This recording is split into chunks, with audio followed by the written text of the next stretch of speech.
Eh bien, le bonjour défenseurs de la cité d'Ulfenkarn, bienvenue dans la seconde vidéo de Fluff et de Background qui va concerner aujourd'hui nos héros.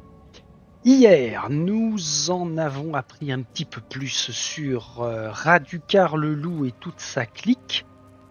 Et bien là, on va voir qui va lutter contre lui, contre eux.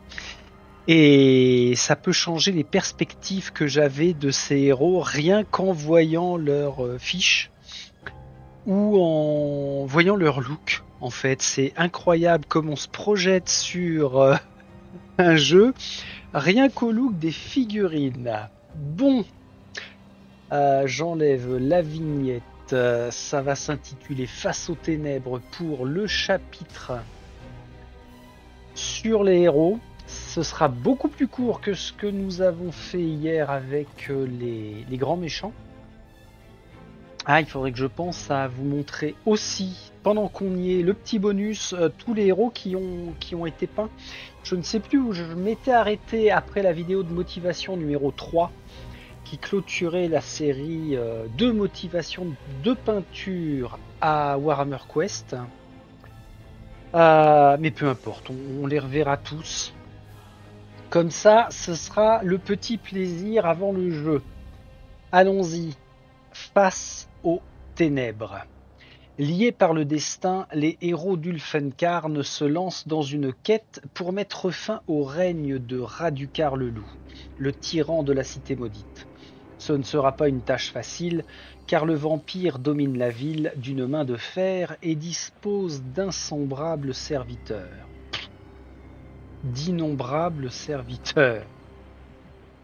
Ce n'est qu'en érodant lentement son pouvoir que les héros peuvent espérer le vaincre.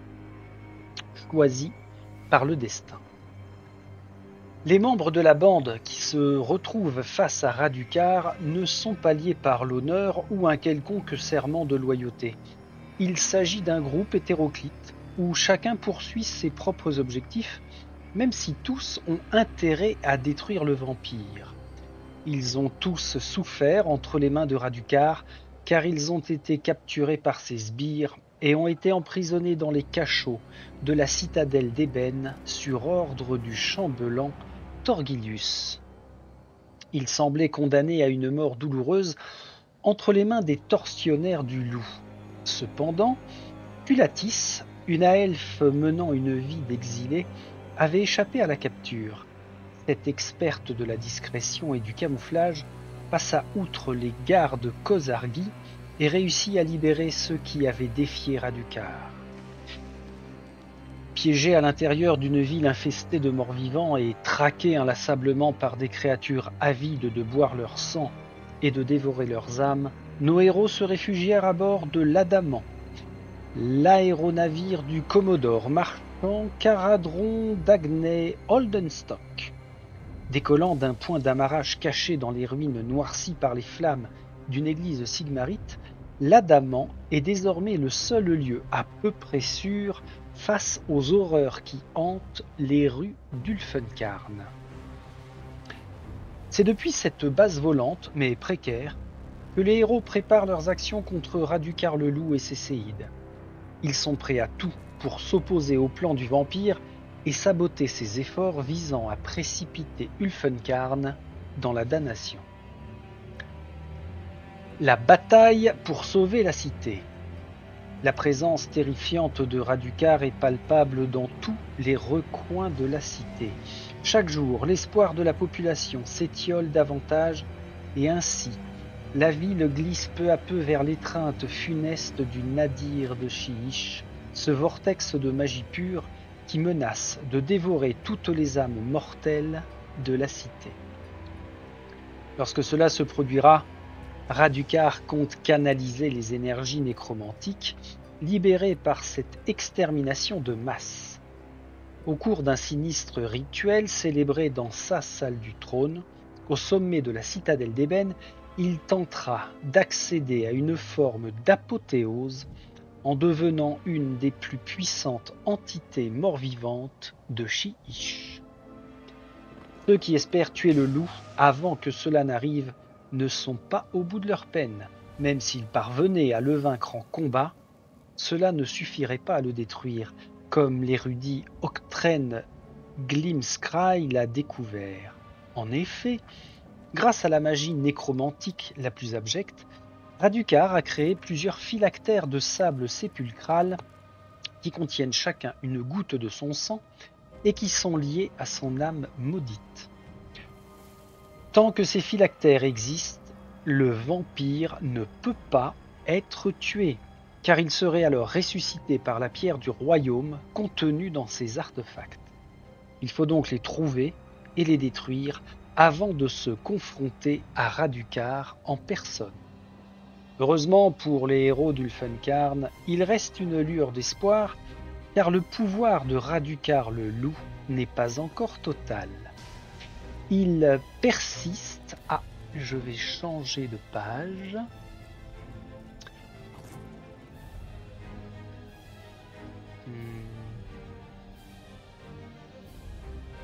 Non. Celle-ci. Voilà.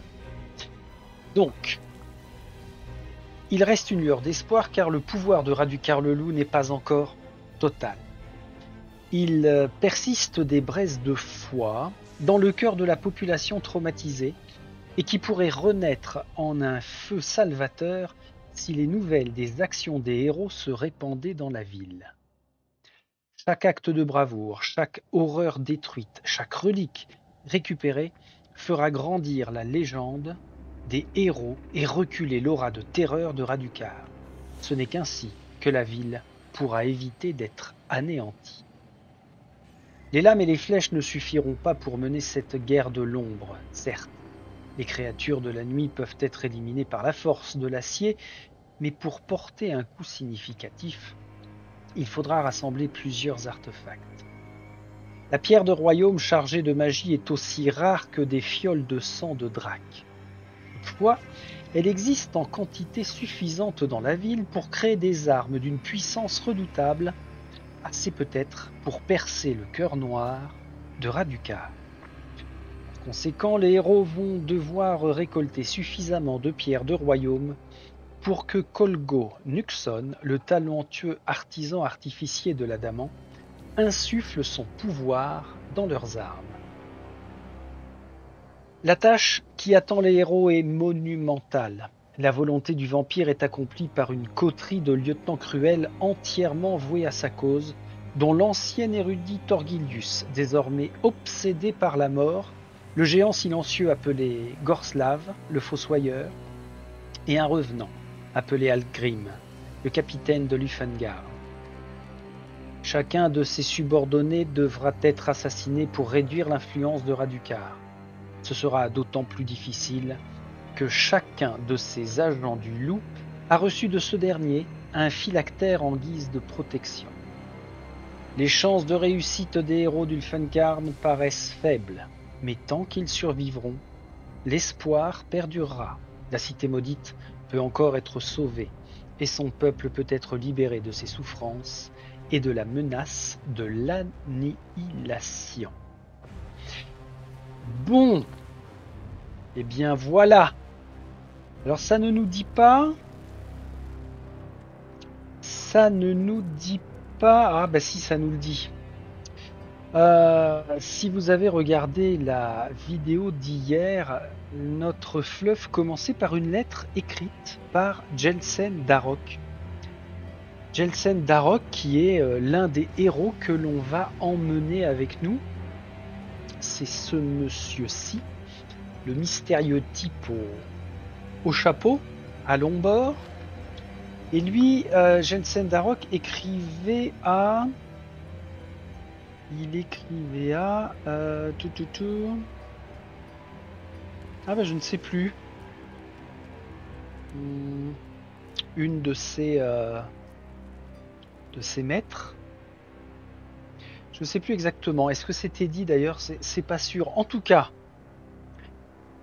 hier on a appris que Jelsen était à l'origine de la réunion de nos 8 héros, sauf que là on vient d'en apprendre encore plus, c'est Culatis, l'elfe, qui les a délivrés pour qu'ils puissent rejoindre l'Adamant. Alors l'Adamant, on va aller s'y intéresser tout de suite, c'est notre refuge. Avant ça, on va en finir avec la carte. Est-ce qu'on pourrait la grossir? On voit les lettres ou pas? Ce sera ou la légende ou les lettres. Alors on va voir ça. Ah non, c'est qu'il n'y a pas de lettres en fait. On ne raisonne qu'avec les symboles. Alors, la citadelle d'ébène. En vert, le blason vert, là où on a complètement tout en haut, au nord, le dessin de la citadelle en elle-même. Ça, c'est le siège du pouvoir du roi loup d'Ulfenkarn. Si on doit aller le déloger, Radukar, ce sera ici. Juste à notre droite, on a un blason blanc avec un liseré rouge. Ce sont les spires hurlantes, repères des sangs bleus du loup. À gauche de la citadelle d'ébène, donc c'est le blason en triangle avec un fond vert, c'est le Grand Tertre, l'ancien centre de savoir et domaine de Thorgilius. Ok, donc Thorgilius il est là.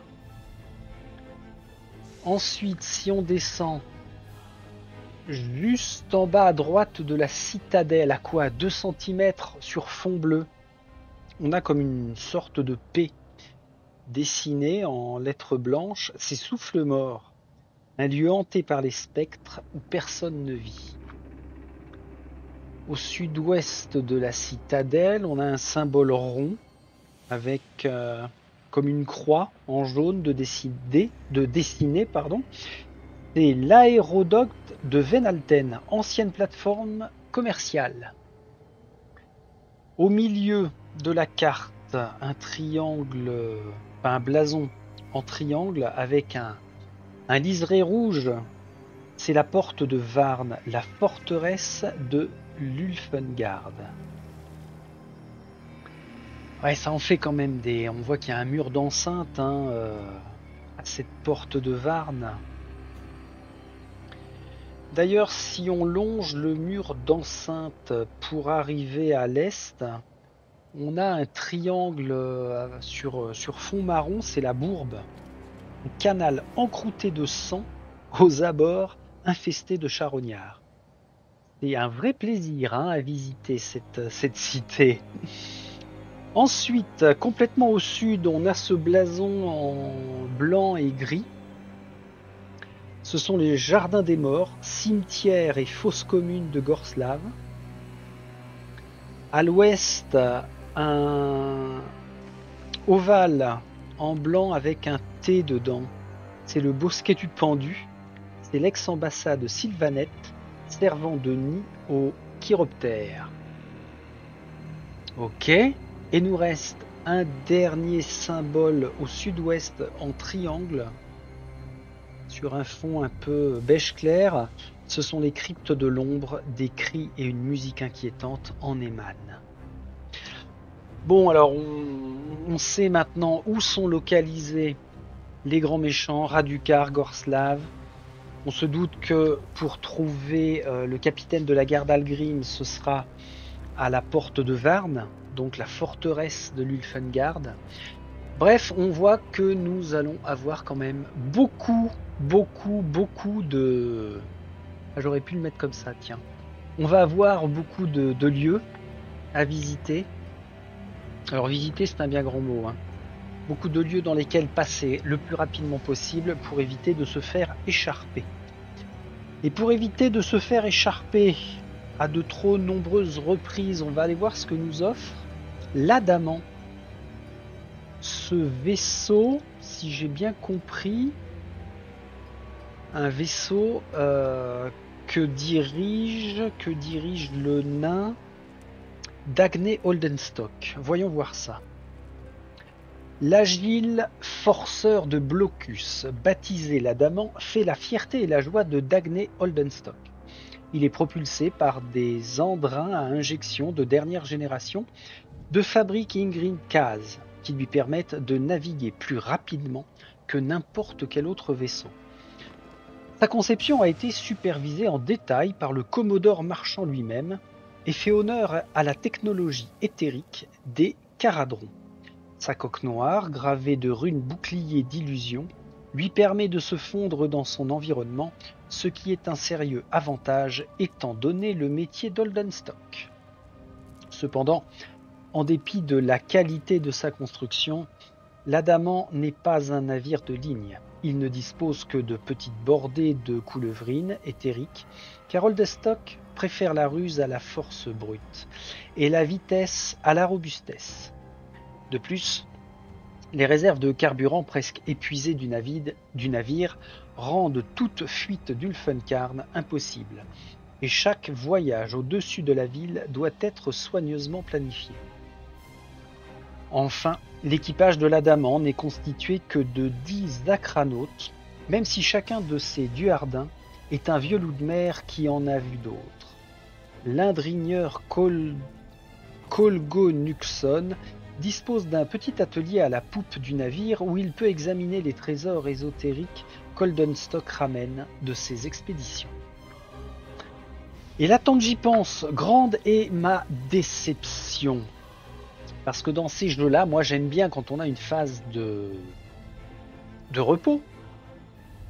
J'aime bien avoir un plan. On a vu dans le déballage pas plus tard qu'il y a quelques jours sur Nova et TAS Renaissance qu'on avait un plan en 2 parties, non seulement le plan de campagne sur lequel on va pouvoir aller de village en village et de ville en ville, mais aussi de l'autre côté, on a un plan qui symbolise et qui représente tous les endroits à la phase de repos où on peut aller squatter pour se donner des bonus. Et moi je m'attendais à trouver quelque chose, au moins un plan sur internet d'un... Alors comment ça s'appelle? Un stratovaisseau. L'Adamant c'est un stratovaisseau. Et bien figurez-vous que j'ai trouvé strictement que dalle, le rien intégral. Alors j'ai tapé stratovaisseau la cité maudite, stratovaisseau Warhammer Quest, stratovaisseau Warhammer, j'ai tapé Adamant Holdenstock, enfin bref, j'ai essayé tout un tas de combinaisons, mais j'ai rien trouvé, vraiment rien. Alors si à tout hasard l'un d'entre vous sait à quoi ressemble un stratovaisseau, je suis preneur. Dites-moi où est-ce qu'il y aurait une image à aller choper pour ça. Bon, c'est symbolique, hein. Mais bon, j'aime bien quand même. Ok, nous reste à voir nos 8 fabuleux héros qui vont aller affronter Radukar. Alors attention, hein, ceux qui réussiront uniquement à survivre, parce que malheureusement, on n'est pas à l'abri de mort définitive avec la cité maudite. Alors je les prends dans l'ordre qui nous sont présentés dans les règles, à savoir Emelda Braskov.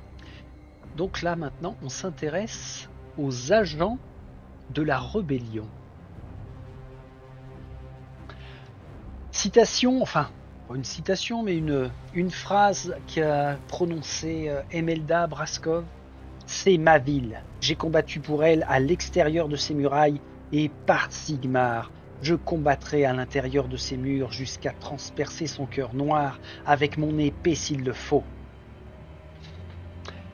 Un groupe improbable de coupe-jarrets, de parias et de brigands s'est allié contre Radukar le loup. Ils combattent pour l'honneur, l'argent ou simplement pour la foi. Malgré tout, l'union fait la force. Emelda Braskov. La famille Braskov arriva à Ulfenkarn il y a plusieurs siècles, lorsque la cité s'appelait encore Mornefort. Elle était originaire de la Roture d'Azir, mais souhaitait s'élever au-dessus de sa condition.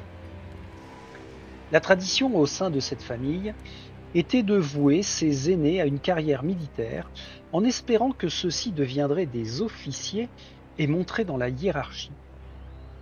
Après tout, une croyance répandue en Azir est que même le citoyen de plus basse extraction est destiné à mener au combat les mortels des autres royaumes. De fait, Les Braskov fondèrent une maison respectable, bien que mineure, au sein de la société de Mornefort. Dernière en date d'une longue lignée de combattants valeureux, Emelda commença sa carrière au sein de la garde avant d'intégrer les troupes d'élite de la ville. Même si sa franchise et son honnêteté sans concession l'empêchèrent d'atteindre les plus hauts rangs, Emelda était très appréciée par ses camarades. C'est une guerrière courageuse et entièrement dévouée à la protection des habitants de sa cité. Quand Radukar le loup trahit ses engagements et massacra la noblesse de la ville et une bonne partie de ses armées, Emelda Braskov fut la seule survivante de son régiment de 200 soldats, dont la plupart furent ressuscités par le vampire en tant que serviteurs décérébrés, ce qui ne fit que décupler la colère de cette guerrière impulsive. Depuis, elle a su forger sa tristesse et sa peur en une arme froide et tranchante et compte bien mettre à profit sa détermination retrouvée pour éliminer ce vampire qui a plongé sa ville dans le désespoir, quitte à en mourir. Bon, déjà que l'univers est sombre, mais là on ne va pas avoir affaire à des héros tout guillerés. Alors, Capitaine Emelda Braskov, que nous accueillerons. Je ne devrais pas changer mes plans, mais on devrait l'accueillir pour la toute première mission, ou plus exactement le tout premier périple dans lequel nous allons nous enfoncer et qui s'intitulera les Ruelles. Alors Emelda, donc on a toujours deux faces, hein, comme avec nos ennemis. Quand la nuit est tombée, ils deviennent renforcés. Eh bien nous, avec nos possibilités en cours de périple, de passer sur... Ah je sais, tiens, ils l'ont pas nommé. Exalté, voilà. Pour l'instant, on va s'intéresser à ses capacités de base, 3 ou 4 en mouvement en fonction de ce que l'on marche ou l'on court. Test de vitalité, on est sur le dé bleu, la défense. Alors, dé bleu, oui, mais à 8 faces. Ah, par contre, elle n'est pas agile du tout. On est sur du dé blanc. On a vu hier que sur le dé blanc, c'était tout pourri. Il y a seulement 2 chances sur 6 d'obtenir une réussite ou une critique. Un critique plutôt. Donc bon, en agilité, c'est clairement pas sa came. Alors ça peut avoir une importance lorsque l'on va être confronté à des crises. Quand on est face à une crise, en fait, il faut choisir quel héros du plateau va être mis à l'écart pour aller faire la résolution de la crise. Et si j'ai bien compris, il va falloir faire des tests qui ne seront pas les mêmes d'une crise à l'autre, bien sûr. Donc, est-ce qu'on saura à l'avance quel genre de test faire? C'est pas sûr. Nous verrons bien. Ici, on a nos 4 emplacements de dés ou blessures.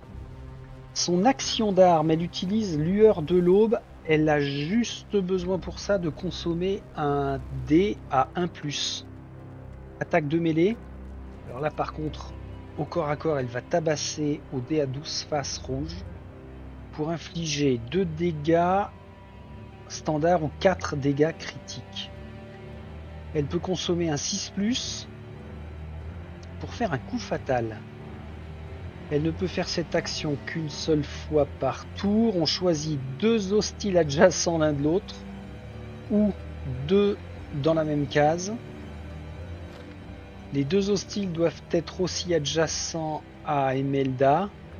On fait une action lueur de l'aube gratuite contre chacun de ces hostiles. Ok. Donc, on consomme un 6+, et ça permet de frapper 2 cibles adjacentes gratuitement. Bim bim. Alors, à chaque fois, on lancera le dé d'attaque. Tiens, un petit critique là, vous voyez? C'est bien, Emelda. Donc on peut taper 2 fois. Et sinon, elle a l'instinct du guerrier. Une fois par tour, à l'étape de manœuvre. Donc ça, c'est une fois qu'on a tiré des initiatives. Ce héros peut échanger la position de sa carte d'initiative sur la piste avec celle d'un autre héros qui est d'accord pour échanger sa position. L'autre héros n'a pas besoin d'être visible. Bon, en solo, ça va pas me poser de soucis, ça, puisque l'autre héros sera forcément d'accord avec moi-même. C'est formidable.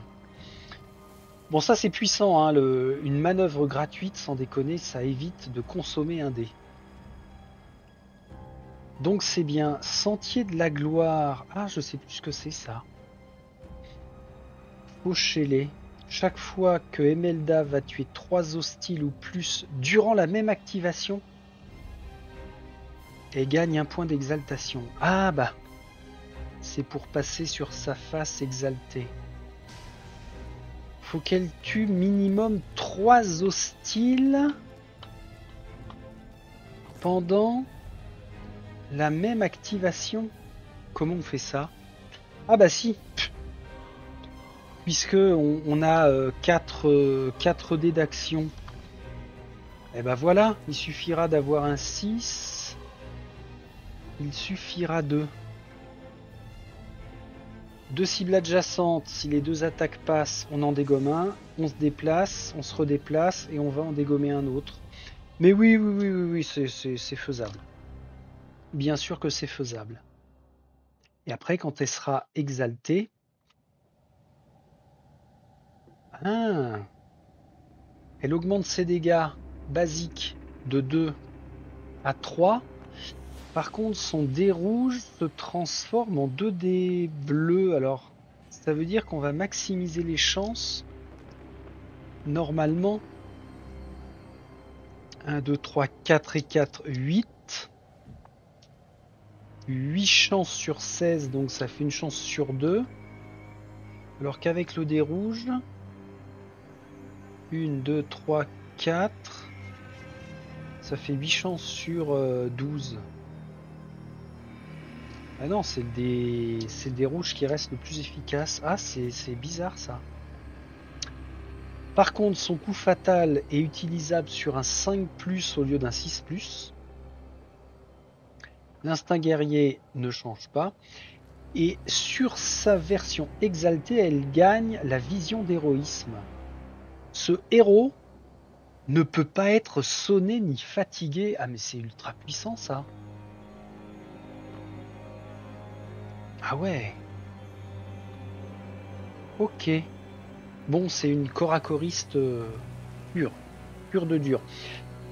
Alors, Emelda, je maintiens que ce sera la chef de groupe qui est à gauche là. Avec Gelsen, Culatis et bah qu'est-ce qui me manque? Ah bah c'est la Miss soigneuse et Cléona. Ça c'est vraiment le premier groupe tel que je l'ai conçu dans ma petite tête parce que je trouve ça badass. C'est vraiment tout bête. Ok, bah justement, Gelsen Darroch, celui qui a écrit comme quoi il allait pouvoir trouver des gens à emmener.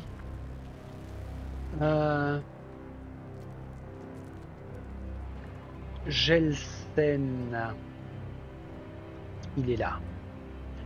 Gelsen Darroch.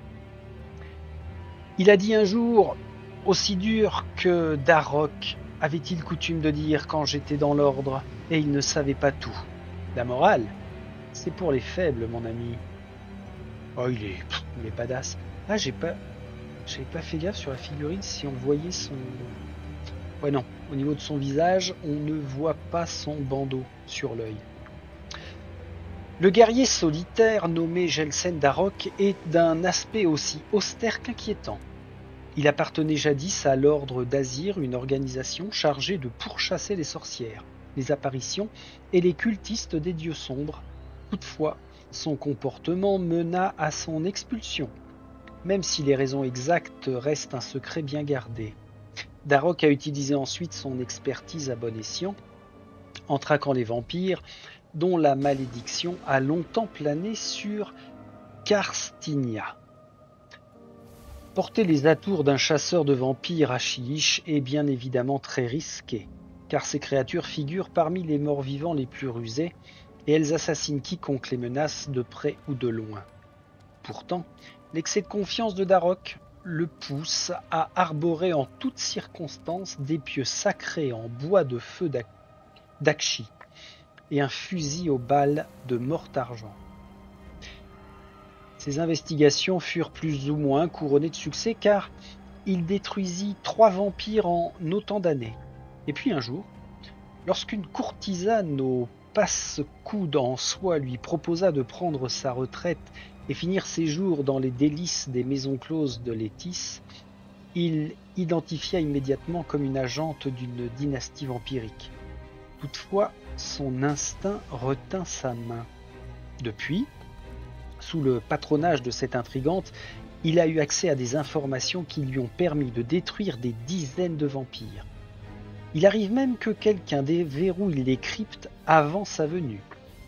Le fait que les pièces de monnaie qu'il reçoit en paiement portent le symbole royal de Nulamia le trouble quelque peu, mais tant que sa mécène continue de le mener à des suceurs de sang, cela lui convient. Aujourd'hui, il compte bien ajouter la tête du roi loup à son tableau de chasse. Encore un petit gars bien torturé comme on les aime. Gelsen. Gelsen est ici. C'est un exécuteur humain de l'ordre d'Azir, enfin, ex-membre puisqu'il en a été expulsé. Il peut se battre avec une lame ardente, des rouges, 2-3 dégâts. Il peut effectuer un jugement sur 5+. Ah, c'est l'un des rares à faire du tir. Et il a un pieu de bois de feu qu'il peut aussi bien utiliser au corps à corps qu'à distance. Par contre, là, il utilisera tous les dés. Tous les types de dés. Son pieu de bois de feu, c'est vraiment... ouais, c'est histoire de quoi. D6, le plus faible. Alors par contre, s'il fait un jugement, donc un tir avec son arme, il a l'obligation de faire une recharge. Et le pieu de bois de feu a la caractéristique achèvement. On ne peut pas faire cette action en dépensant un dé d'activation. Quoi ? On ne peut pas faire cette action d'arme en dépensant un dé d'activation. Bon, on en saura plus loin. Je vous remets Monsieur Darok. Ça a été un pur plaisir de les peindre, ces héros, tous les méchants d'ailleurs, toutes les figurines de la boîte en général, alors vraiment, ça a été top. Alors, aptitude unique, il est impitoyable. Chaque fois qu'un jet d'attaque fait pour ce héros est réussi, si la cible est encore visible, il peut faire une action d'arme de pieu de bois de feu gratuite contre la même cible. Ok. Donc pour l'utiliser, ah bah oui, c'est pour ça qu'on ne consomme pas de dés d'action, c'est gratuit pour peu qu'on ait réussi à faire quelques dégâts. Ouais, c'est ça, faut qu'on réussisse au moins une attaque au corps à corps.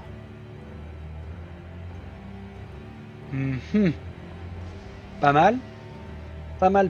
Le sentier de la gloire pour lui, c'est un chasseur implacable. Chaque fois qu'une action d'arme faite par ce héros tue un champion hostile, il gagne un point d'exaltation. Ah la vache, va falloir jongler avec un de ses camarades. Par exemple, Mademoiselle Braskov blesse et Gelsen achève le champion. Pour qu'il puisse passer en exalté. Déplacement 3-4 pour un humain, c'est classique. Ah, il a une faible vitalité comparé à Emelda, défense identique. Il est meilleur en agilité. Ok. Sur sa face exaltation, on va lui rajouter tueur sans remords. Consommation d'un 6+. Faites une action d'arme gratuite avec ce héros. Alors, une action d'arme gratuite, ça peut être n'importe laquelle, hein, sauf le pieu de bois de feu. Et si l'action tue un champion hostile, le héros peut aussitôt faire une action d'arme gratuite. Oh la vache. C'est-à-dire que s'il jette avec le jugement, il consomme 6+, il lance un dé rouge, un dé bleu, il tue un champion, il peut refaire une attaque, une action d'arme gratuite. Ok. Bah oui, c'est un combo sympa, hein, forcément. Forcément. Donc ça veut dire qu'il ne va pas falloir négliger les sentiers de la gloire des uns des autres pour pouvoir passer exalté. Très bien, monsieur Darroch. On verra comment vous vous servez de votre pétoire. Ensuite, nous allons passer à Dagny Oldenstock. Ah non, je vais pas faire ça, je vais pas le faire dans l'ordre, je vais le faire dans mon ordre de prédilection tel que j'ai pensé le premier groupe. Donc là, je vais plutôt aller chercher Culatis l'exilé.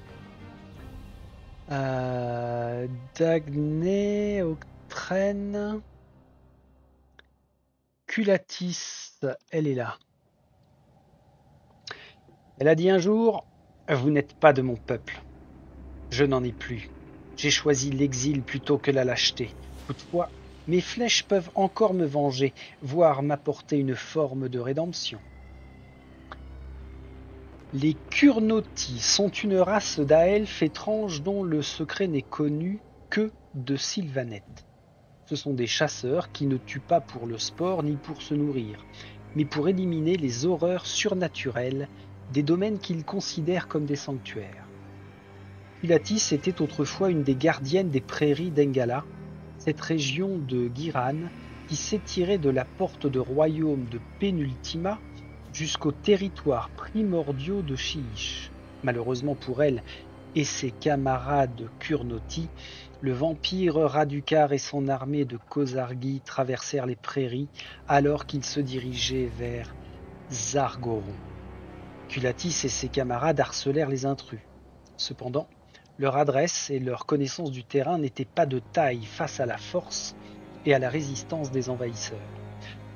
Une grande partie des frères et de sœurs de Culatis se retrouva suspendus aux arbres, la tête en bas, leur sang se vidant lentement dans de grands calices placés en dessous.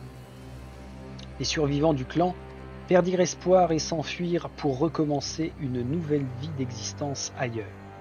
Pour sa part, Culatis refusa d'abandonner et jura de pourchasser le vampire en dépit de l'interdiction de ses aînés. Aggravant davantage son cas, elle brisa une branche du chêne des âges passés, l'arbre sacré des Aelfes, et s'en servit pour fabriquer 2 flèches magiques. Elle pensait que l'intense énergie de vie qui habitait le bois serait l'anathème des créatures de la mort. En conséquence, elle a été bannie à tout jamais de l'éternel renouveau, mais n'en a cure, car aujourd'hui, seule sa vengeance compte à ses yeux. Ok, j'aime bien. J'aimais déjà beaucoup son style de figurine. Et bah, ça confirme que son background est très sympa. Ça va être dur hein, tant mieux à la limite de sortir peut-être un personnage plus qu'un autre. Je vais trembler pour eux, c'est sûr. Et ça c'est chouette, ça s'annonce bien. Nous n'avons plus affaire à une humaine mais à une Sylvaneth, chasseuse, exécutrice, grande taille. Ah ouais tiens, c'est marrant ça. J'avais pas fait gaffe, en fait on n'est pas de taille normale, on est ou grand ou petit. En tant qu'humain, on est considéré comme grand. Ok. 3-5 en mouvement, donc elle a une course meilleure. D6 en vitalité et en défense. Par contre, en agilité, elle fracasse tout avec le dé rouge. 2 actions d'armes à chaque fois avec les D8. Ok. Petit dégât avec sa lame elfique. Ou alors elle peut tirer avec appel de l'hiver. Alors, tiens, attention. Avec Gelsen, ça nous fait 2 tireurs donc. Contrairement à nos ennemis que l'on a vus hier, où 95% du temps, mis à part le lanceur de sorts qu'est Torgilius, tous nos ennemis se battent au corps à corps. Alors que là, en tant que héros, on en a déjà 2 qui peuvent faire du tir. C'est pas mal tactiquement. Donc Salam elfique, ok, l'appel de l'hiver, aptitude unique. Sur 6+, elle utilise les flèches de chêne. On défausse un marqueur de flèche de chêne et on fait une action d'arme, appel de l'hiver. Ok, donc 2D. Et ça, c'est gratuit. On ne peut ni réduire ni ignorer les dégâts de cette action d'arme. Ah, mais ça c'est puissant parce que on a vu aussi qu'on avait pas mal d'ennemis qui étaient pourvus d'une compétence de protection. Donc là, ça ne marchera pas contre eux. Défausser un marqueur de flèche de chêne, certes. Ah oui, pardon. C'est ça. Elle a des jetons spéciaux. Donc par périple, elle va pouvoir utiliser 3-6+ pour faire en sorte de vraiment transpercer les armures des saloperies. Ok. Sinon, elle a la grâce de la veneuse. Chaque fois qu'une action d'arme, lame elfique au corps à corps donc, est utilisée et qu'elle tue un hostile, on place un dé d'activation avec un score de 1 sur une case de dé d'activation vide de la carte de personnage de ce héros. Donc en fait, elle consomme une attaque au corps à corps, elle élimine un gars, on replace le dé sur la face 1. Alors, avec un score de 1+, on fait pas grand chose, mais quand même, on a 2 ou 3 actions de héros à pouvoir être faites. Ouais, notamment un mouvement par exemple. Ça peut être le petit bonus de mouvement qui peut être sympa. Pour passer sur sa face exaltée, elle doit les débusquer. Débusquez-les. Chaque fois qu'une action d'arme, corps à corps, arme elfique est utilisée et qu'on tue un hostile, elle gagne un point d'exaltation. Mais alors attention, il y a un combo à faire. Il faut d'abord qu'elle fasse appel de l'hiver. Et qu'ensuite elle vienne tuer l'hostile au corps à corps pour gagner son point d'exaltation. Mécaniquement, c'est un petit peu plus costaud à mettre en œuvre. Hein. Sur sa face exaltée, elle va gagner l'œil de la veneuse. Chaque fois qu'elle fait une action d'arme, si le score du dé d'activation dépensé était un 6, on augmente les valeurs de dégâts de +1/+1. Cela ne peut pas affecter les actions d'armes gratuites. Ok. Donc, si je fais mon attaque en dépensant 6+, on passe à 2, 3, 4 en dégâts. Ouais, bien sûr, on prend. On va fêter ça. Je bois un coup à votre santé et surtout à la santé de Emelda, Gelsen et Culatis.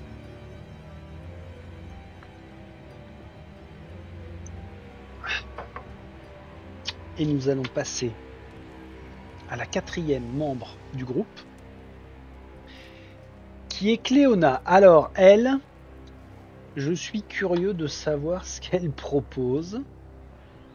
Léona, non, c'est pas ça que je veux. Enfin, c'est elle, mais dans sa version texte. Cléona, la voici. Cléona Zettengale. Qui a dit un jour, c'est écrit là, en toutes lettres et en azyrite. Le verrou mortis, le sable qui s'écoule, l'horloge cassée qui sonne 12 coups. Qu'est-ce que tu ne comprends pas exactement?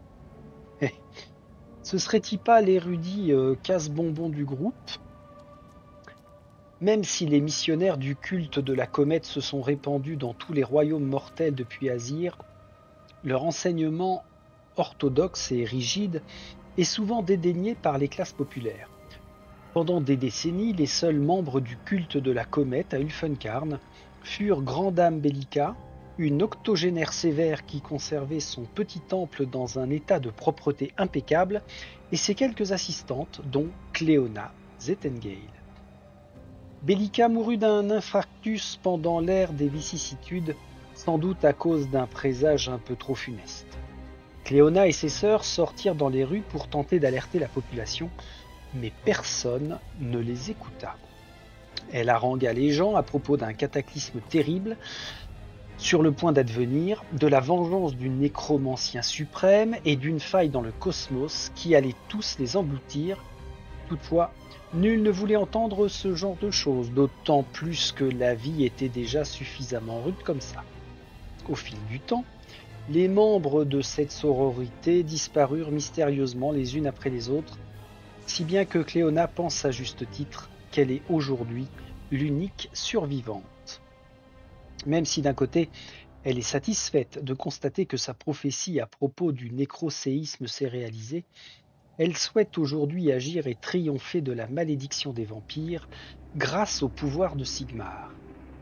Elle est en effet capable de manipuler les énergies célestes et peut même invoquer des comètes qui viennent s'écraser sur ses ennemis quand elle est particulièrement courroucée. Peu de personnes ont la sagesse et la patience nécessaires pour écouter ces interminables discours.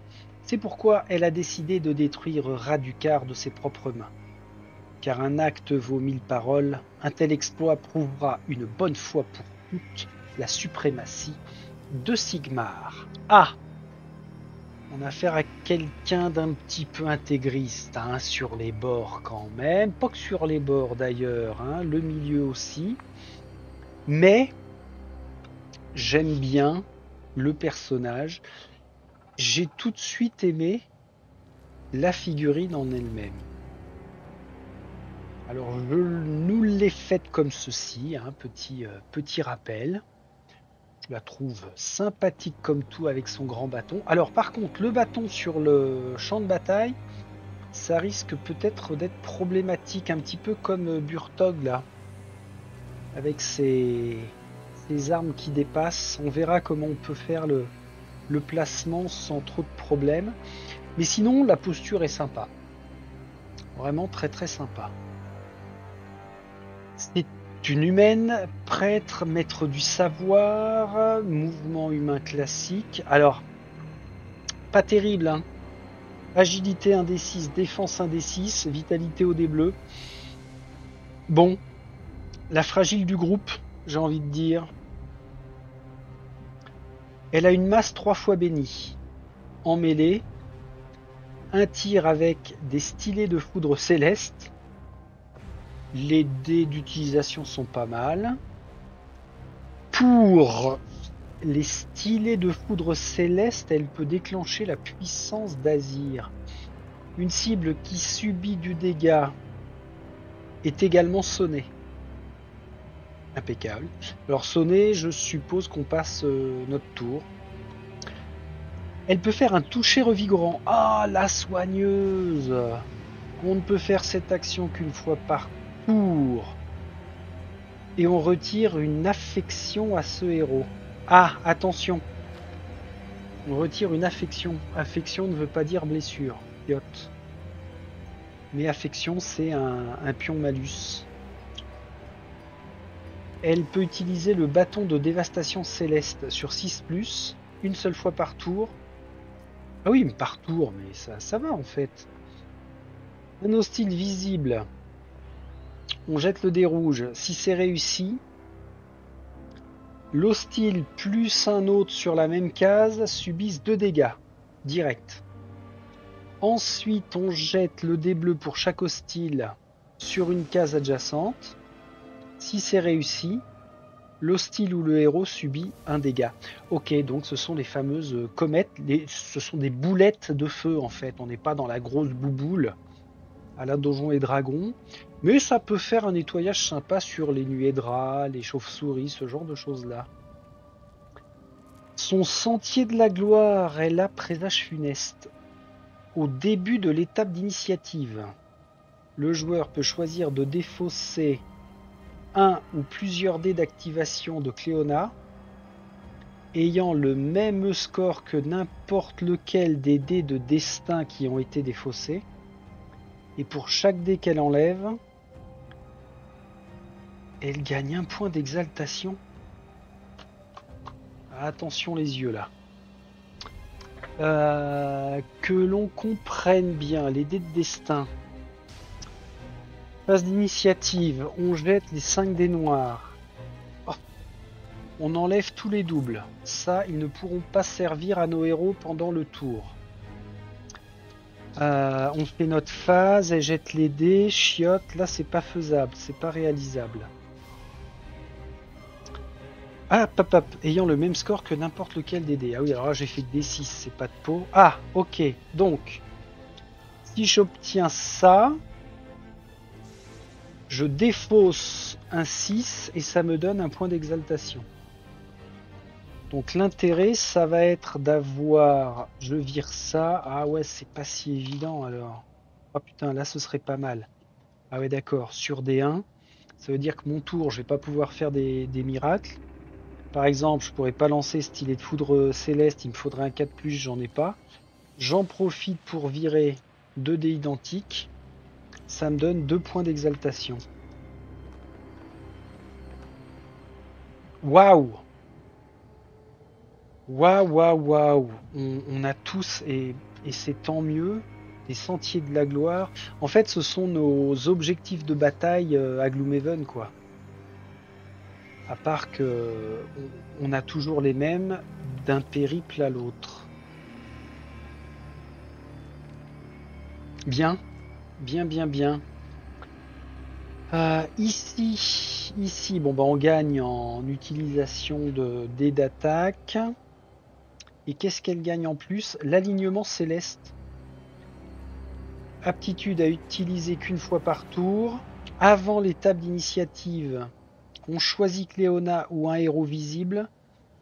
On défausse un dé d'activation de Cléona, ce qui permet d'ajouter 2 au résultat de chaque dé d'activation du héros choisi, jusqu'à un maximum de 6. Oh purée. Ah bah. Cléona va faire... Ouais, enlève ton voile parce que tu vois pas grand chose, la bichette. Voilà, là c'est intéressant.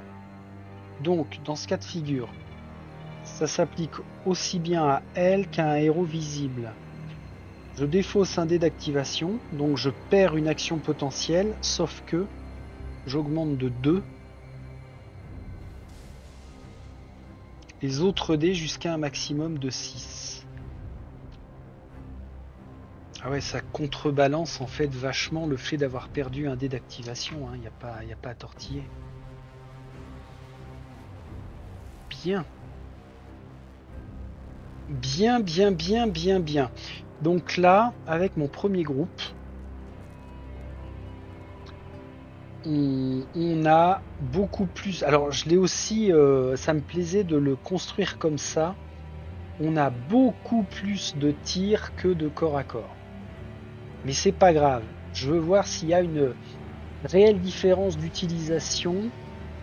Tiens, c'est marrant, j'ai pas de truc automatique, mais je peux vous faire... Je sais plus comment ça s'appelle ça. Oh merde, j'ai bouffé le mot. Tant pis, ça tourne, c'est cool. Donc voici un groupe de tireurs et puis mené par Emelda qui elle sera une pure corps-à-coriste. Bien. Alors moi qui pensais que la vidéo serait plus courte, celle d'hier, bah, pas du tout, je m'en fous, j'ai le temps. Ah, j'en ai rien à péter. Ok. Second groupe. Alors, Second groupe sur le papier, parce que en fonction de ceux qui vont être trop blessés ou voire morts, je serai obligé d'interchanger un moment ou un autre. Puis peut-être qu'après le premier périple, je m'apercevrai que cette constitution comme ça, Cléona, Culatis, Gelsen et Emelda, ça va pas fonctionner. Qu'il me manquera peut-être une force de frappe supplémentaire. On verra bien. On va appeler... Alors, celui que je considérerais être le chef du second groupe, c'est-à-dire Glorio Venalten, troisième du nom. Oui, j'aime bien répéter à chaque fois que c'est troisième du nom. Glorio, il est là. Alors lui, ça m'a l'air d'être un sacré petit coco, un bon gros branleur noble. Voyons voir ce que ça nous raconte. Glorio a dit un jour, ce sont les Venalten qui nous ont mis dans ce pétrin, et c'est un Venalten qui va nous en sortir. Après vous, mon cher? Ouais, c'est bien ça, c'est un gros branleur. Le jeune duelliste Glorio avait pour coutume de se vanter qu'il descendait en droite ligne de la dynastie des Venalten, mais depuis que la ville est tombée aux mains de Raducar, il est étrangement silencieux à ce sujet. Glorio est de fait le dernier survivant de sa lignée, et lorsqu'il n'est pas occupé à siroter un verre de bon vin, on peut l'entendre maudire les membres de sa famille massacrés et les traiter de lâches et de pleutres, les accuser de ne pas avoir anticipé la trahison du loup et d'être responsable de tous ses problèmes. Il est vrai que tous les membres de sa famille, dont son père, disparurent mystérieusement lorsque Raducar mena à bien son coup d'État ou furent transformés en monstres. Glorio est d'ailleurs particulièrement écœuré par ses cousins Janus, Loria et Olric Venalten, qui se soumirent de plein gré au vampire en le suppliant de lui accorder le baiser du sang, et ce, avant même que Raducar mette violemment fin à l'existence des maisons nobles d'Ulfenkarn. Glorio ne survécut à la longue nuit que parce qu'il se jeta dans le vide ordure de la salle de banquet de son manoir et s'enfuit par les cuisines avant de se cacher. Aujourd'hui, il vient prendre sa revanche. Il porte les vêtements luxueux et l'équipement qu'il a récupéré dans le manoir des Venalten avant sa fuite. Son honneur le pousse à vouloir venger sa famille. Toutefois, il est conscient de n'avoir aucune chance d'y arriver seul. En dépit de son entraînement à l'escrime et des heures interminables passées à étudier l'art de la tactique et de la manœuvre sous le regard sévère de son sénéchal, il n'a encore tué aucun homme hors du cadre très codifié des duels d'honneur. D'ailleurs, sa rapière est encore tachée du sang du dernier inconscient à l'avoir traité d'usurpateur. Depuis, il cherche activement des mercenaires pour éliminer Raducar ou mourir à sa place, si besoin. Voilà. Alors, ça fait un lien avec la triarchie. Je crois que ces trois-là, comment c'était... où est-ce que j'ai vu ça, moi? Attendez, je vous vire. Ça fiche... Donc, quand je disais ces trois-là, la triarchie... Virkos sang bleu...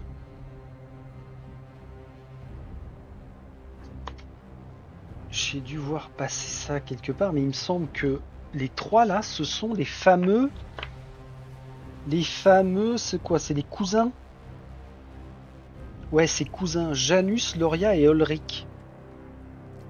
Donc quand eux, il va falloir aller les décapiter... Ah, quoique, non, je suis pas sûr que ça fasse l'objet d'une décapitation, ceux-là.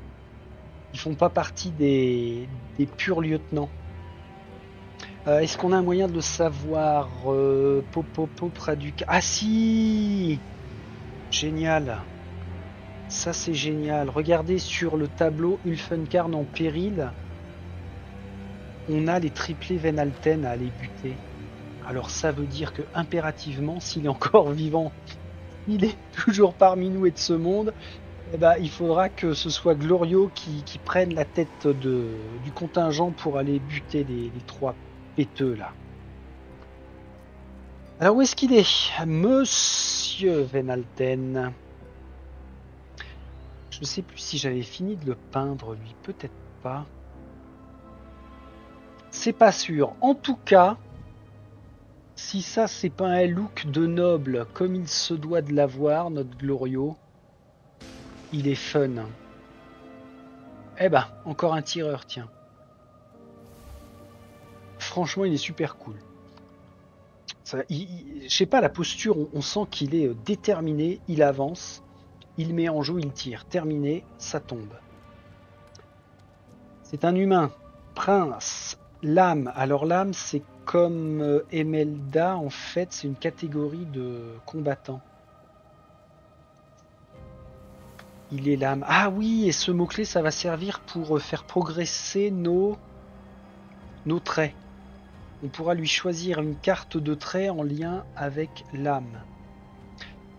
3-4 de mouvement, vitalité pas terrible. Par contre, agilité et défense, il est au dé bleu, c'est mieux. Tranchegeist sur 1+, attaque de mêlée. Noblesse, que ce soit au corps à corps ou à distance. Ah la vache, noblesse, c'est un dé rouge et un dé blanc. C'est pas mal. Alors par contre, noblesse, ça l'oblige à faire une recharge, ok. Aptitude unique, ah bah pour le coup, oui. Aptitude unique, il en a qu'une. Duelliste à 6+, une seule fois par tour, il fait une action d'arme gratuite et une action de mouvement, ok. Ou une action de course gratuite.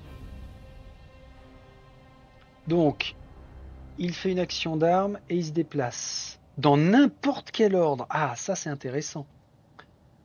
Il peut se déplacer avant et faire son action d'arme ensuite. Bon, ça l'oblige à consommer un 6+, mais c'est puissant. Si l'action d'arme est une action au corps à corps Tranchegeist et que le jet d'attaque est réussi, on le traite comme une réussite critique automatiquement. Donc 3 dégâts.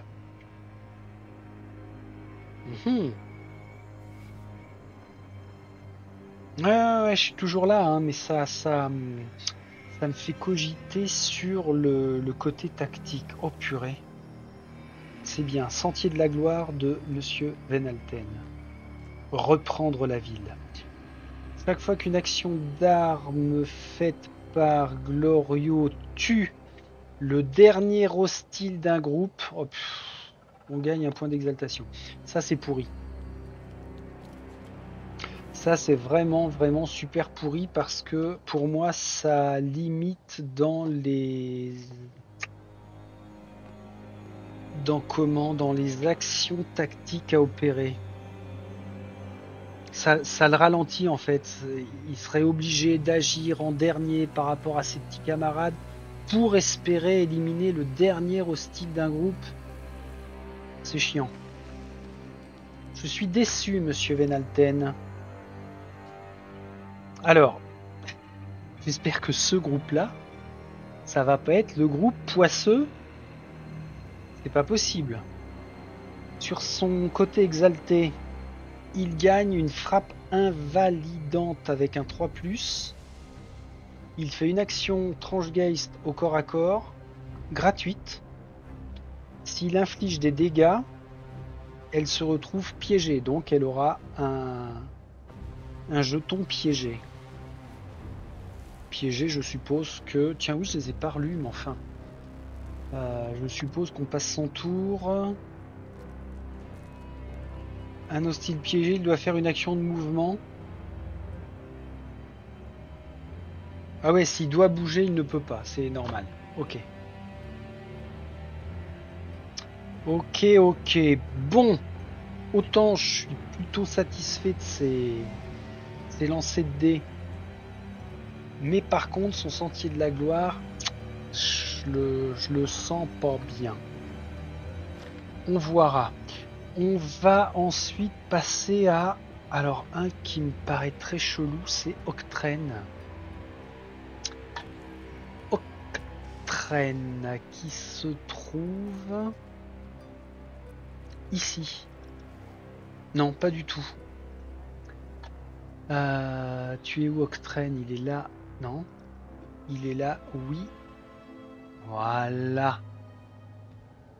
Alors lui, j'avais pas du tout fait gaffe avant de commencer à vraiment le peindre parce que son visuel là ne montre pas de masque. Mais la figurine et sur sa fiche, on voit bien qu'il a un masque. Alors pourquoi? Bon, on va aller voir ça. Octren Glimskrai, tu es où? Tu es ici. Il a dit un jour: ne te mêle pas de mes affaires, mon garçon. Chaque fois que tu manipules l'énergie de Shiish, elle prend son dû. Il vaut mieux que tu me laisses faire. C'est plus prudent pour toi. J'allais dire, je sais pas pourquoi je le vois asiatique, mais si, parce que on verra le masque de la figurine. Ça fait très asiatique. Sinistre, peu loquace, et le visage caché en permanence derrière un masque funèbre, Glimskrai est un érudit qui étudie depuis longtemps les mystères du royaume de la mort. Il a largement dépassé l'espérance de vie de n'importe quel humain ordinaire, et ses expériences avec la pierre de royaume qu'on nomme sable sépulcral lui valent aujourd'hui de se trouver sur le seuil qui sépare la vie de la mort. Les gamins aux ongles crasseux qui traînent autour de sa maison ont coutume de dire qu'il se nourrit de poussière et de vieux parchemins, que les squelettes suspendus à son plafond tressaillent quand il les frôle, et que s'il toise du regard quelqu'un qui le contrarie, l'âme du malheureux s'étiole et meurt. Il est vrai que Glimskrai est un des membres les plus éminents du Pacte Mortalis, une organisation qui a longtemps été la rivale des Catophrane de Penultima, et qui est persuadé que le secret de l'immortalité ne se trouve pas dans l'ombre vert, mais dans les phylactères spéciaux remplis de sable sépulcral.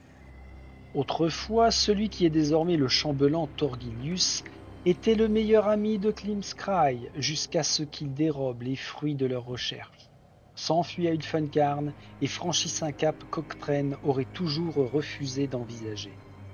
Ironie du sort, la trahison de sa foi permit à Thorgilius d'achever les recherches du Pacte Mortalis en ajoutant une goutte de sang vampirique dans les phylactères. Octren a poursuivi Thorgilius jusqu'à la cité maudite et traque également son nouveau maître, Radukar, même si au fond de lui, il ne sait pas vraiment si c'est pour les tuer ou pour tenter de se joindre à eux en tant que seigneur de la non-vie. Ah, le bâtard celui-là! Ah, le gros bâtard de ses morts! Ça, c'est le cas de le dire en plus de ses morts, vu comment il manipule les énergies. Ok, Octren, il va falloir avoir un sacré non-œil sur toi. Alors en tant que héros, c'est le premier que j'ai peint lui. Vous voyez, on voit clairement que oui, effectivement, il a un masque. Mais qui est-il ou elle? On ne sait pas. Alors ça me plaisait bien, moi, quand ils nous ont annoncé que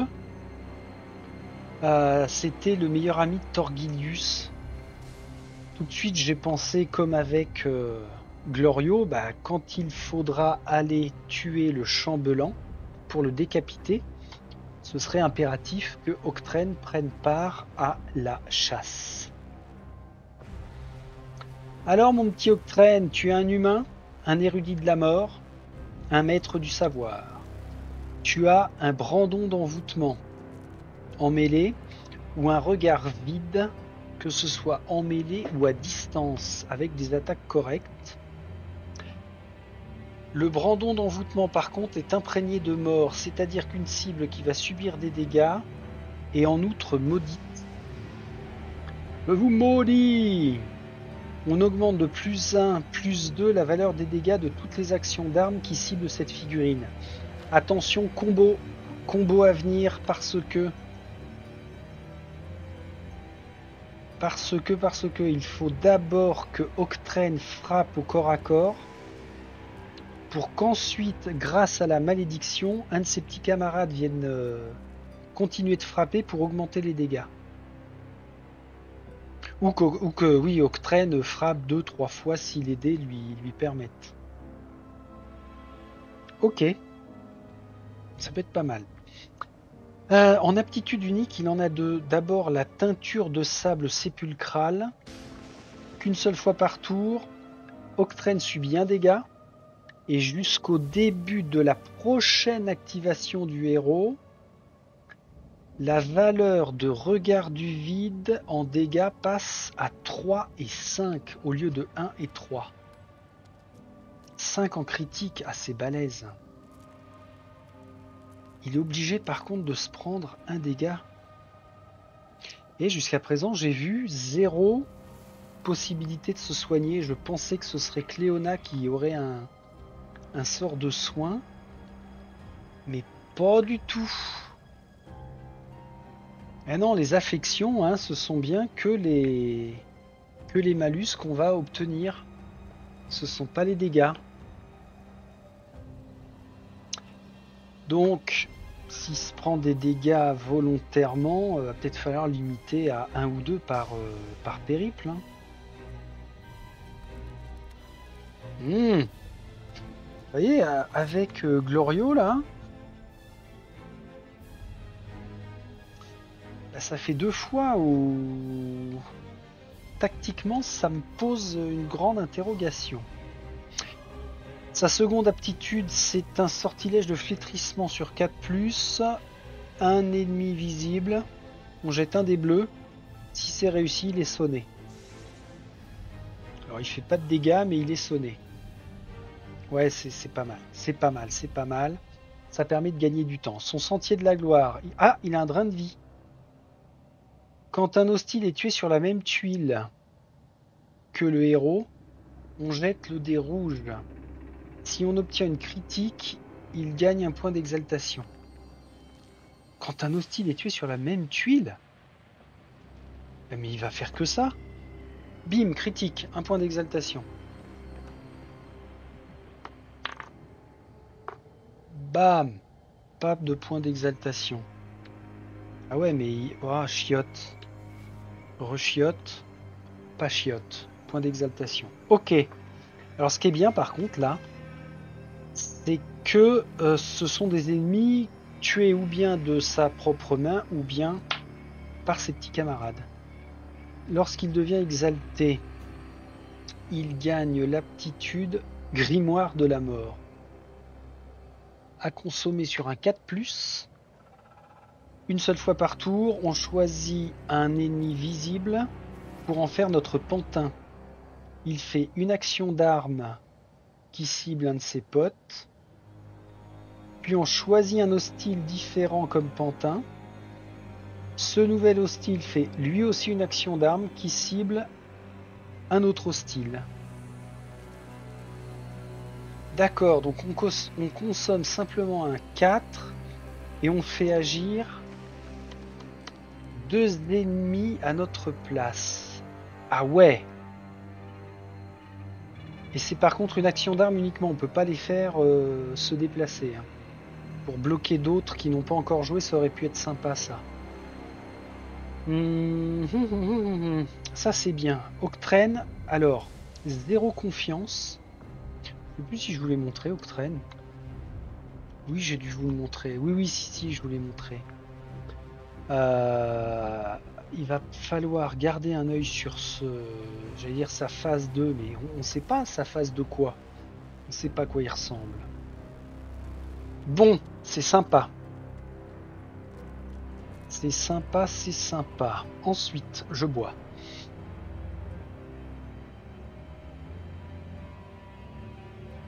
Ok. Nous reste Dagné ou Brutog. On va faire Brutog d'abord, et je vais vous dire pourquoi Dagné, parce que je me suis inventé. Alors, ne connaissons pas son histoire à Dagné le nain. Je me suis inventé une petite histoire que je trouvais sympa en lien avec Glorio. Qu'est-ce que j'ai dit là? Oui, on va voir Brutog. Alors lui, Brutog, si son nom est aussi parlant que sa figurine, on va avoir affaire à un gros débile. Ah, débile, pas forcément, mais... on a dit qui? Brutog. Alors qu'est-ce qu'il nous vend, lui? Un croque-mort. Déjà, il sait parler correctement, puisqu'un jour, nous l'avons entendu dire « J'ai déjà bouffé un fantôme. J'ai été déçu. C'était filandreux. Tiens, passe-moi ce vautour mort dans le caniveau. Là, tu veux bien ?»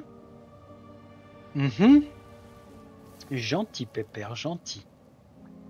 Le mangeur d'hommes qu'on surnomme Croque-Mort se croit invincible. De ce fait, nul n'a réussi à le tuer pour l'instant. Alors qu'il n'était qu'un jeune ogre plein d'entrain, il dévora un cadavre d'1 mois lors d'un pari, ainsi que la ration complète d'asticots dont il était fourré. En conséquence, il se sentit plutôt nauséeux, et pour tout dire, pas vraiment dans son assiette, ce qui amusa beaucoup ses compagnons du clan des mange-mains, surtout quand il faillit rendre tout son repas.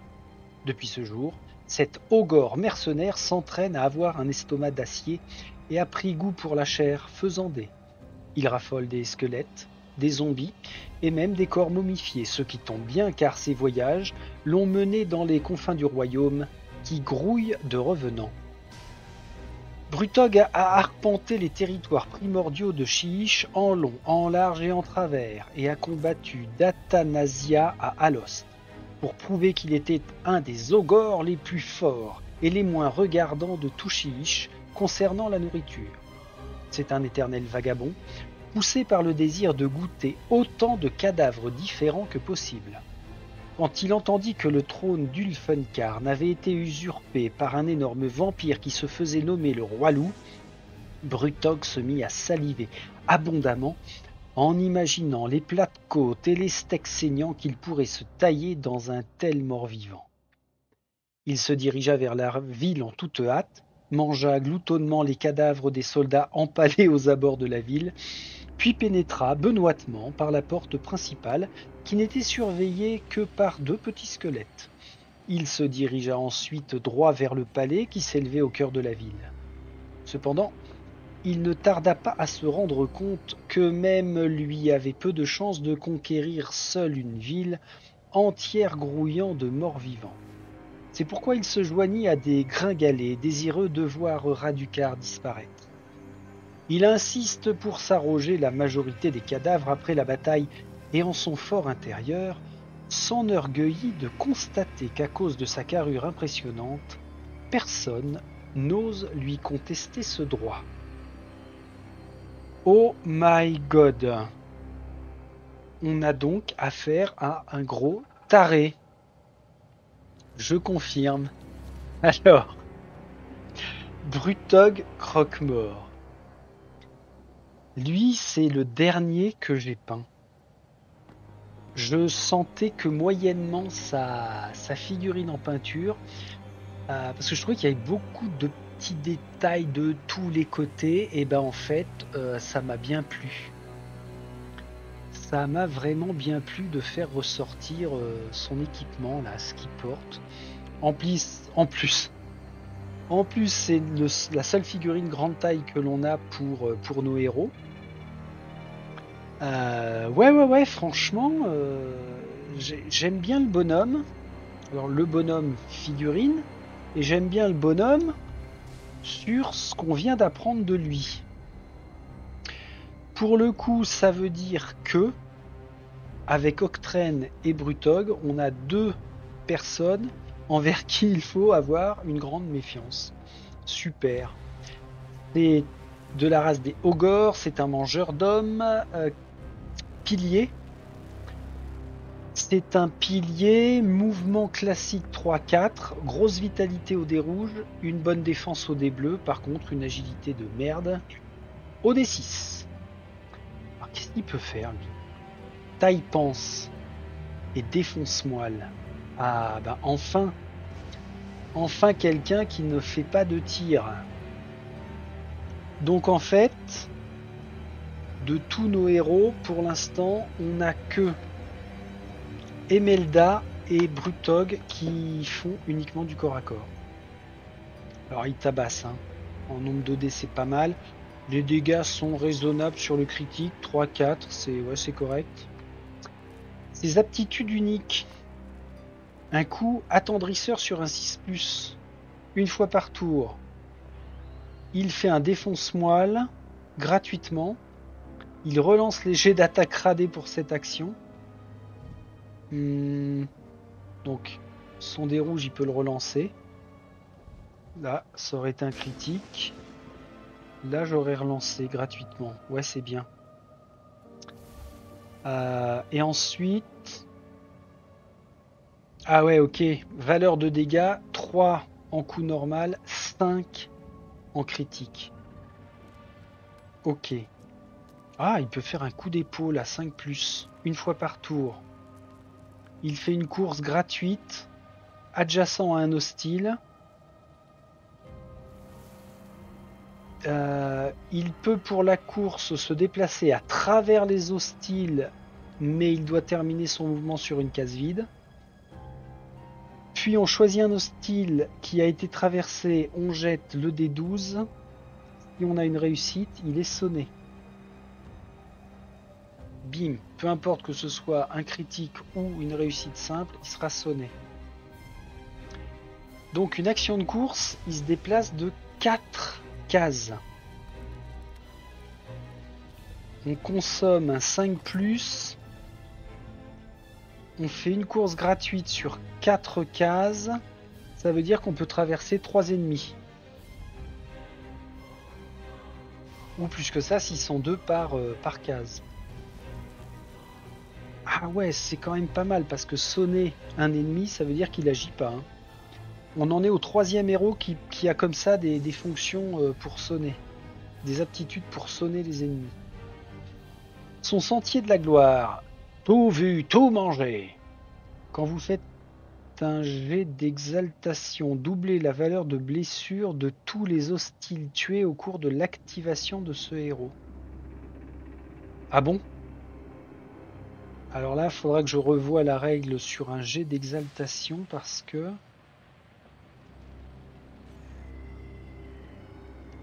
Ouais, ça me... Lu comme ça me parle plus. Ok, quand on devient justement exalté. Ah ouais, la défense, on est super gagnant. On gagne... Ah oui, alors à chaque fois, hein, en exaltation, nos valeurs d'aptitude baissent pour les utiliser. Et Brutog va gagner Invincible Force d'âme.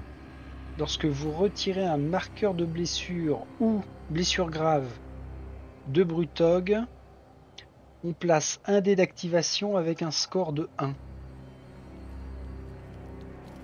D'accord. Bah, c'est pas mal, ça fait penser à Cléona, qui elle aussi pouvait récupérer un dé 1 pour lui permettre de refaire une action. Donc, oui, bien sûr que c'est sympa. Bien sûr, bien sûr. Et enfin, on va aller chercher le dernier membre de nos 8 personnages, à savoir Dagné Oldenstock. Alors lui, il est important dans le groupe pour plusieurs raisons. C'est que déjà, il fait partie de l'équipage de l'Adamant, si j'ai bien compris. Donc c'est lui qui nous permet de nous déplacer de lieu en lieu, de quartier en quartier dans Ulfenkarn. Alors, Dagné petit nain, tu es ici même. Yes. Qu'est-ce qu'il a dit? Surveillez-la bien, les gars. On sera de retour avant la nuit. Et si un de ces trucs volants vient vous tourner autour, chassez-le à coups de crosse. Les munitions éthériques, ça coûte cher. Ouais. Dagné Oldenstock, doté d'une gouaille incroyable, le commodore marchand Dagné Oldenstock siégeait jadis à la table du conseil de Barak Mornar. Il se montrait très ingénieux, notamment pour trouver des interprétations personnelles du code Caradron et avait la réputation d'être un entrepreneur génial.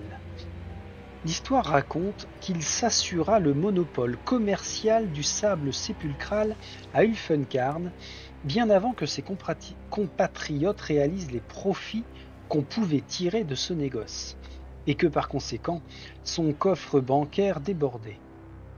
Malheureusement, Depuis que le roi loup a usurpé le trône de la ville, la source de revenus de Dagné s'est tarie.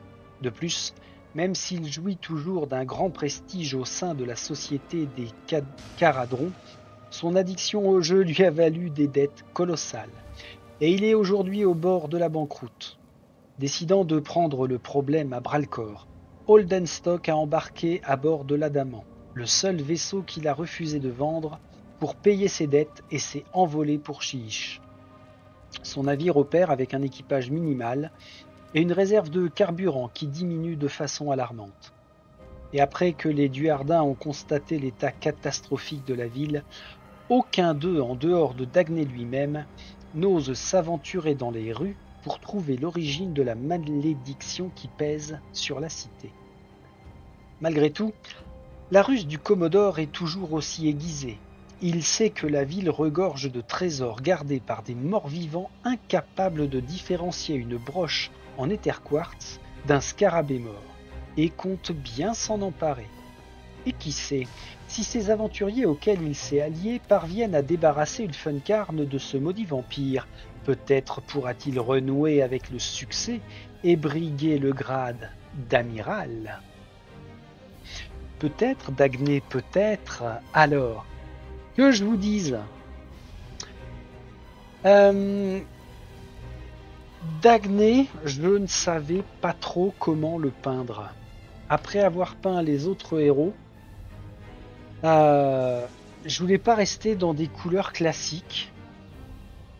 Et j'ai repensé à Glorio. Je me suis dit, tiens, ce serait marrant que Dagné jalouse Glorio, parce que Glorio, lui, il a de beaux vêtements, il a la stature d'un noble, il sait bien parler, et Dagné rêve d'être à la hauteur de Glorio, à part que, comme il ne sait pas s'exprimer, je vais pas dire qu'il ne sait pas s'exprimer correctement, mais en tout cas, il n'a pas le verbe que peuvent avoir les nobles, donc il a choisi de contrebalancer ça avec des vêtements ultra voyants.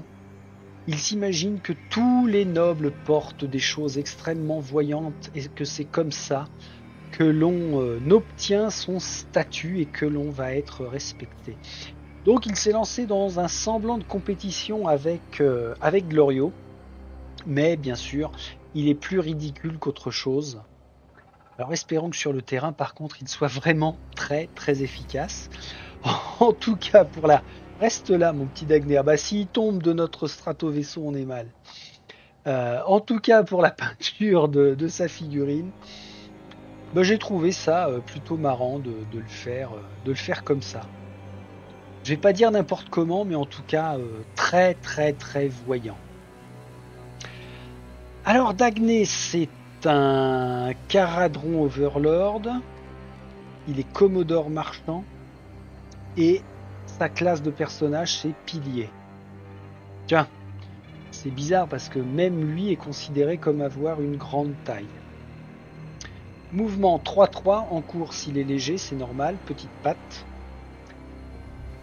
Et encore une fois, on a ou bien une attaque de mêlée, ou bien une attaque à distance avec son lance-harpon. Sa hache d'assurage. Oh, les deux par contre c'est au dé rouge. Hein. Eh, avec son lance-harpon, il peut ramener la prise. Une fois par tour, avec une réussite. Une case vide dans les 3 cases plus près de Dagné. Et en fait, on tire la cible vers nous. Ok. Ses aptitudes uniques. Le grappin sur le butin. On ne peut utiliser qu'une fois par tour.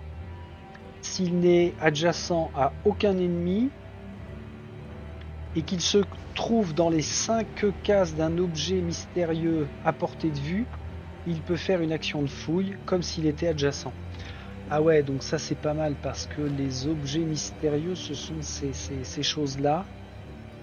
Donc par contre, il faut que Dagné ne soit pas adjacent à un ennemi et dans un rayon de 5 cases. Ah ouais, c'est large.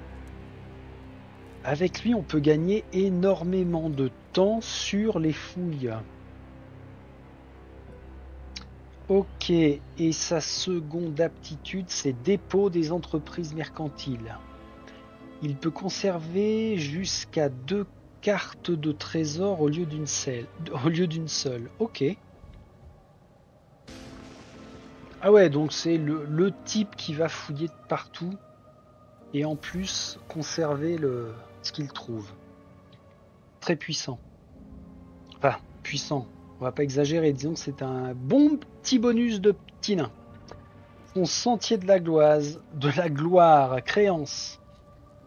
Chaque fois qu'il tire une carte trésor ou pierre de royaume dans les découvertes, il gagne 2 points d'exaltation. Ouais. Donc en plus de se battre, il va falloir privilégier les fouilles pour les cartes trésor. Et alors quand il est exalté, Dagné, qu'est-ce qu'il fait de plus? Il est aux aguets. Chaque fois qu'il tire une carte découverte, il en tire 2, il en choisit une. Et l'autre carte, on la placera sous la pile. C'est aussi un petit bonus. Ok, jusqu'à présent, tous les autres avaient plutôt des bonus de combat. Là, on est plus dans du soutien, du support avec Dagné. Bon, bah c'est pas mal. C'est pas mal, c'est pas mal. Donc le second groupe,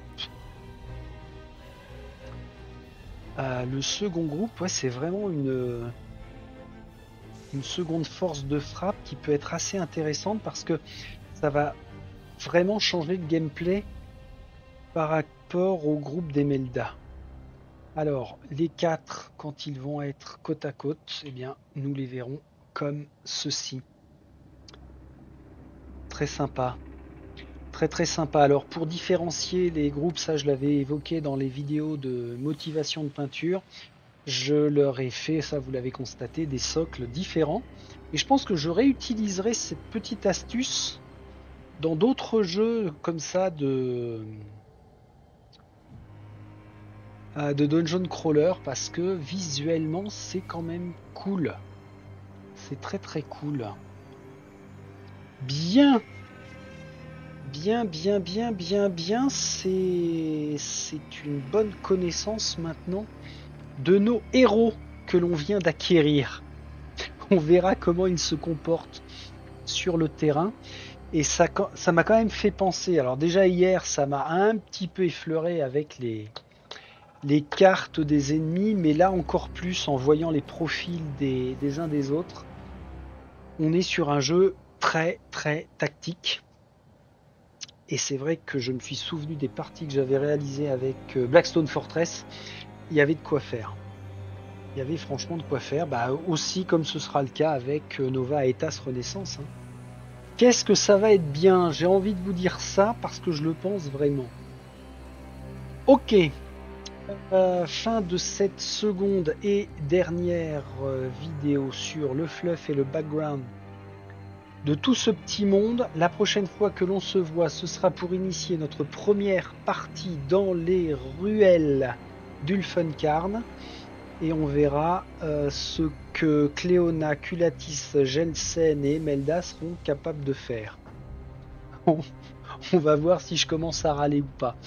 Allez, chers amis défenseurs de la sinistre cité, je vous dis à très vite. Salut, salut.